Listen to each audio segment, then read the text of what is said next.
लखनऊ से दिल्ली की ट्रेन किसी कारण से रद्द हो गई। अगले दिन मेरे दोस्त की शादी थी और किसी भी कीमत पर मुझे दिल्ली जाना था। इसलिए मैंने बस से दिल्ली जाने का फैसला किया। लेकिन इतना लंबा सफ़र बस से करना सोचने से ही मेरी हालत टाइट हो रही थी। बस हिम्मत करके चढ़ गई बस में। बस के सबसे पिछली छोर पर एक ही सीट खाली थी। मैं वहां जाकर बैठ गई। मेरी सीट से लगी हुई सीट पर जो व्यक्ति बैठा था वह अपना चेहरा रुमाल से ढककर सो रहा था। मुझे सफ़र के दौरान बिल्कुल नींद नहीं आती। मुझे समझ नहीं आता लोग सफ़र में कैसे सो सकते हैं। बस ने अपना आखिरी हॉर्न दिया और बस निकल गई लखनऊ से दिल्ली की तरफ। कुछ दूर चलने के बाद बस के आगे कोई जंगली जानवर आ गया, जिस वजह से बस ने तेजी से ब्रेक लिया और मैं अपने साइड वाले व्यक्ति के ऊपर जा पड़ी। उसके हाथ से फ़ोन छूटकर दूर जाकर गिर गया। वह व्यक्ति अपने चेहरे से रुमाल हटाकर मेरी तरफ देखने लगा। मैं घबरा गई। मैंने जल्दी से 5-7 बार सॉरी बोल दिया। उस व्यक्ति ने धीमे से मुस्कुराकर कहा, कोई बात नहीं, इसमें आपकी क्या गलती है। मेरी जान में जान आ गई, वरना लग रहा था आज तो मार पड़ेगी। उस व्यक्ति ने पानी की बोतल मेरी तरफ करते हुए बोला, घबराइए मत, अभी तो सफ़र शुरू हुआ है, ऐसी स्थिति तो आगे कई बार आएगी। मैंने हैरानी से उसकी तरफ देखा। वह एक 25-26 साल का नौजवान युवक था। रंग सांवला, लेकिन चेहरे पर एक अलग ही चमक थी। आंखें ऐसी कि मानो होठों से कुछ कहने की जरूरत ही ना पड़े, सब कुछ आंखें ही बोल जाए। मैंने किसी तरह उसके चेहरे से अपनी नजरें हटाई। मेरा नाम रोहन है, और आपका? उस व्यक्ति ने मेरी तरफ सवालिया अंदाज में देखा। जी, मेरा नाम किरण है।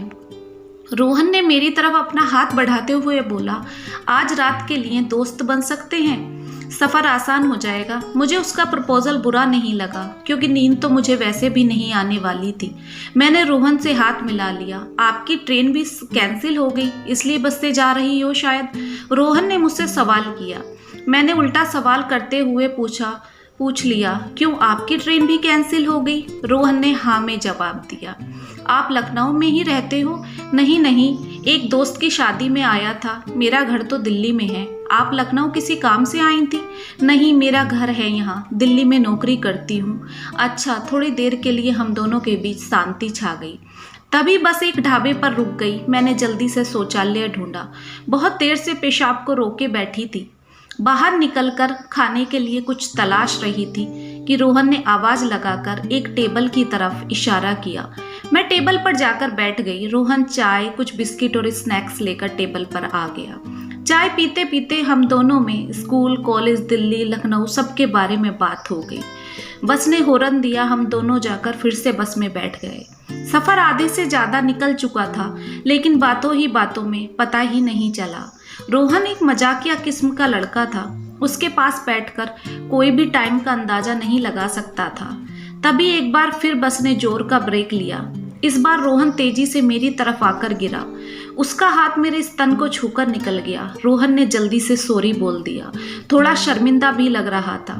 मैंने भी मुस्कुराकर बोल दिया, इसमें आपकी क्या गलती है। रोहन चुपचाप खिड़की के बाहर देखने लगा।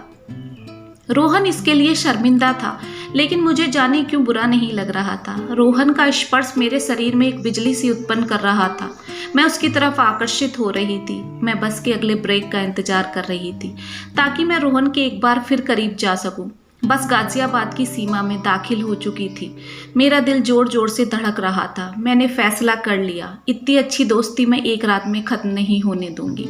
बस स्टॉप पर उतरते ही मैं रोहन का कॉन्टैक्ट नंबर ले लूंगी, ताकि यह दोस्ती ज़िंदगी भर चल सके। जैसे ही बस स्टॉप पर रुकी, रोहन खिड़की के बाहर एक लड़की की तरफ हाथ हिलाते हुए मुस्कुराने लगा। मैं कुछ समझ नहीं पाई। हम दोनों बस से नीचे उतरे। रोहन ने उस लड़की से मेरा परिचय कराया। किरण, ये है मेरी पत्नी प्रिया। मानो मेरे सीने पर किसी ने 100 किलो का पत्थर रख दिया हो। मैंने झूठी हंसी के साथ प्रिया से हाथ मिलाया। अलविदा मेरी एक रात की दोस्त, कहकर रोहन अपनी पत्नी के साथ चला गया और मैं बुत बनी हुई खड़ी रह गई।